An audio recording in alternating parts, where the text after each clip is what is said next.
Bismillahirrahmanirrahim. Assalamualaikum warahmatullahi wabarakatuh.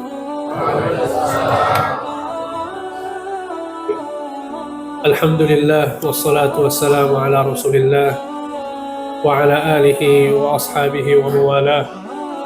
Wala haula wala quwata illa billah, amma ba'd.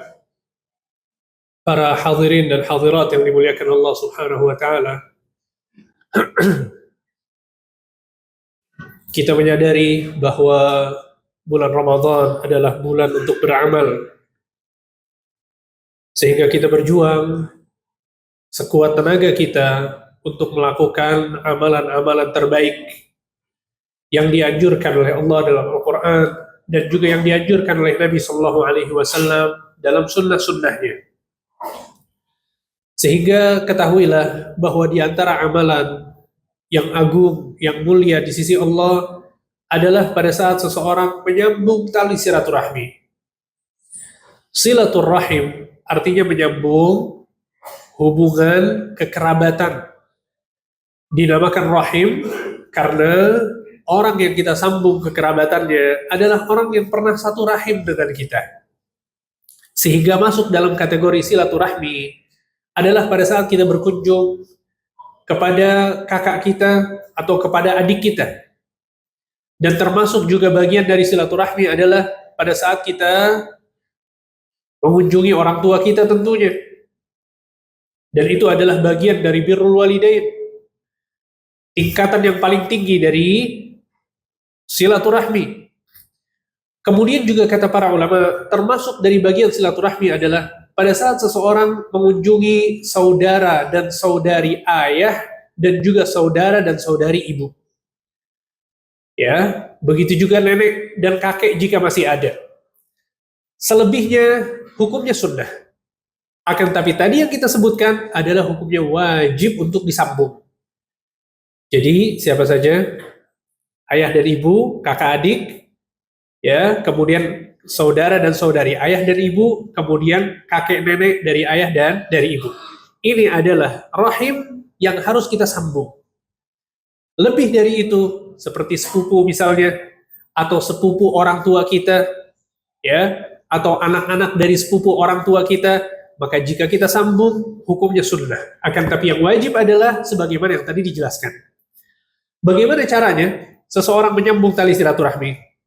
Kata para ulama, menyambung tali silaturahmi adalah dengan cara-cara yang merupakan urf, kebiasaan setiap keluarga. Terkadang seseorang tidak dinyatakan silaturahmi kecuali dengan mendatangi. Maka jika memang ini adalah kebiasaan yang dilakukan oleh sebagian keluarga, maka dia harus mendatangi. Ya, seperti mendatangi kakak, mendatangi adik ke rumahnya, atau mendatangi orang tua ke rumahnya, ya, atau mendatangi kakek atau nenek. Dan terkadang silaturahmi cukup dengan telepon, cukup dengan WhatsApp. Terkadang juga silaturahmi bisa dilakukan dengan bersedekah. Ini juga bagian dari silaturahmi.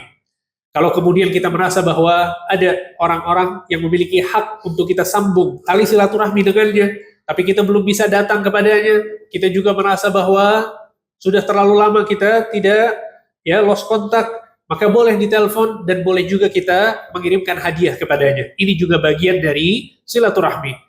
Sehingga dalam sebuah hadis Nabi Shallallahu Alaihi Wasallam bersabda, hadis yang sahih diriwayatkan oleh Imam Tirmidzi dan yang lainnya, kata Nabi Shallallahu Alaihi Wasallam, as-sadaqatu 'alal miskin sadaqah. Sedekah kepada orang miskin adalah terhitung sedekah. Shadaq wa 'ala dzirrahmi ithnatan. Shadaqatun wasilah. Adapun sedekah kepada orang yang masih satu rahim dengan kita, maka akan terhitung sedekah dan menyambung tali silaturahmi. Lihat, ini adalah hadis dari Nabi Shallallahu Alaihi Wasallam yang menjelaskan kepada kita secara tegas bahwa seseorang yang bersedekah kepada karib kerabatnya, maka akan terhitung sedekah dan ditambah terhitung sebagai bentuk menyambung tali silaturahmi. Sehingga banyak sekali pahala, ganjaran yang Allah Subhanahu wa taala janjikan, yang Nabi Shallallahu Alaihi Wasallam sebutkan dalam hadis-hadisnya kepada orang-orang yang suka menyambung tali silaturahmi. Harapannya adalah bahwa keutamaan-keutamaan yang akan disampaikan nanti, yang memotivasi kita agar kita menyambung tali silaturahmi kita. Yang pertama adalah keutamaan silaturahmi di dunia. Apa yang akan didapatkan? Yang pertama adalah bahwa seseorang akan lebih mencintai kerabatnya. Ketika dia menyambung tali silaturahmi, ya dia telepon secara berkala, dia tanya tentang kabar keluarganya, dia datang, ya mungkin terkadang harus bersafar, harus bepergian jauh, nggak masalah, ini adalah amal soleh demi untuk bertemu dengan kakak kita, demi bertemu dengan adik kita, demi bertemu dengan paman kita atau bibi kita, nggak masalah, ini adalah amal soleh yang sangat dianjurkan. Sehingga manfaat yang pertama adalah bisa menumbuhkan kecintaan dan mempererat tali kekeluargaan antara kita dengan saudara-saudara kita. Kemudian juga di antara manfaat dari silaturahmi di dunia yang akan didapatkan adalah bahwa seseorang akan mendapatkan tambahan rizki dari Allah dan tambahan umur. Lihat, bukan cuma rizki yang ditambah, akan tapi umurnya juga akan ditambah oleh Allah. Dalam sebuah hadis Nabi Shallallahu Alaihi Wasallam bersabda, "Ta'allamu min ansabikum ma tasiluna bihi arhamakum." Pelajarilah nasab-nasab kalian agar kalian bisa bersilaturahmi. Lihat, ini adalah satu hal penting yang harus kita budayakan di keluarga kita, yaitu mengajarkan kepada anak-anak, mengajarkan kepada istri siapa karib kerabat kita. Ya, fungsinya untuk apa? Agar mereka bisa bersilaturahmi nanti pada saat mereka menjadi dewasa. Nabi yang mengatakan, pelajarilah nasab-nasab kalian agar kalian bisa bersilaturahmi. Kemudian kata Nabi SAW, fa'inna silatar rahim, sesungguhnya menyambung tali silaturahmi, mahabbatan fil ahli, wa mathratan fil mali, wa mansa'atan fil athar. Sesungguhnya silaturahmi itu dapat menghadirkan kecintaan dalam keluarga, memperbanyak harta, serta memperpanjang umur.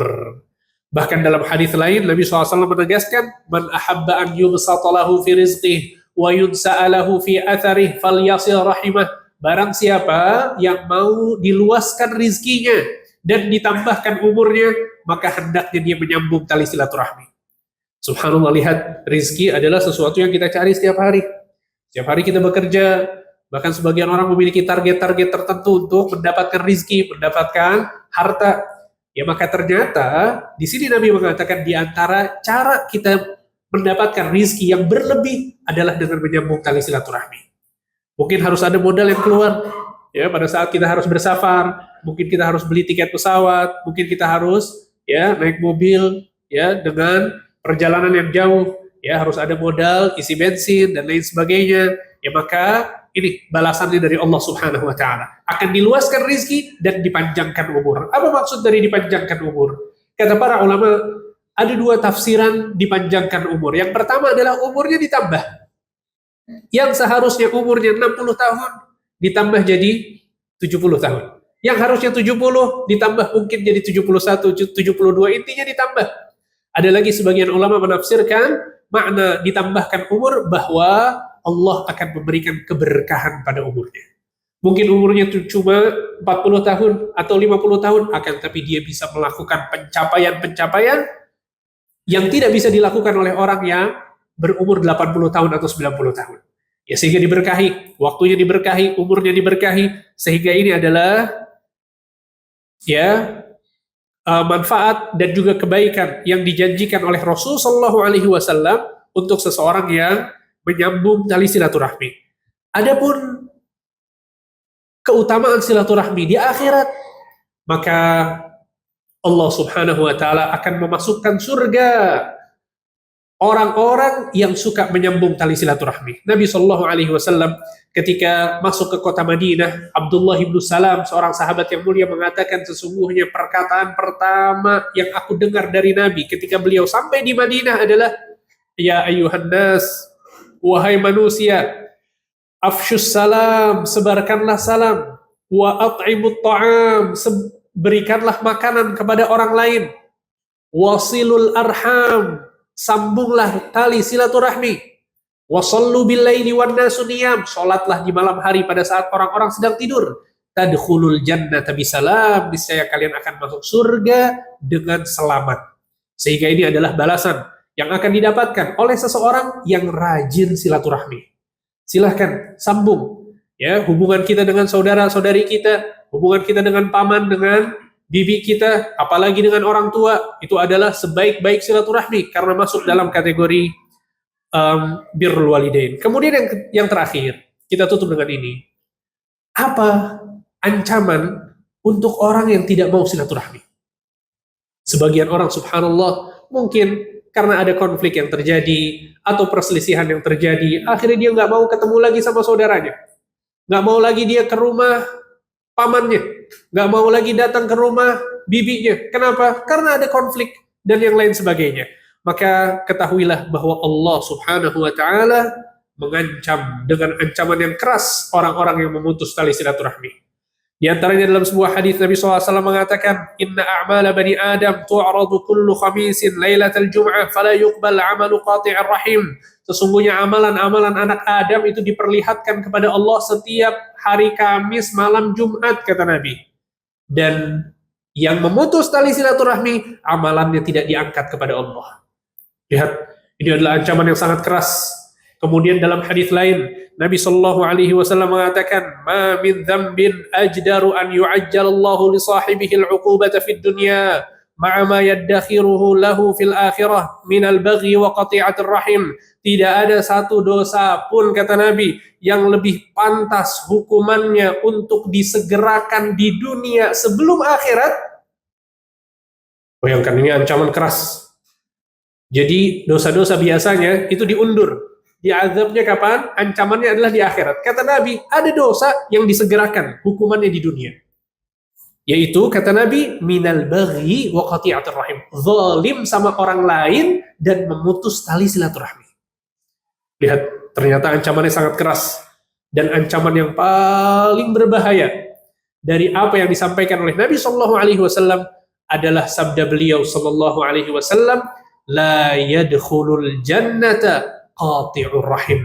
Tidak masuk surga seseorang yang memutus tali silaturahmi. Subhanallah, lihat. Sehingga ini adalah penjelasan tentang motivasi agar seseorang itu menyambung tali silaturahmi dan jangan sampai dia memutusnya. Sebagaimana yang tadi sudah dipaparkan dalil-dalil dari Rasulullah Sallallahu Alaihi Wasallam.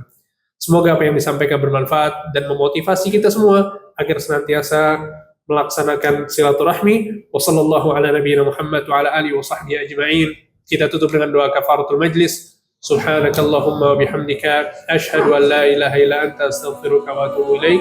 Wassalamu alaikum warahmatullahi wabarakatuh.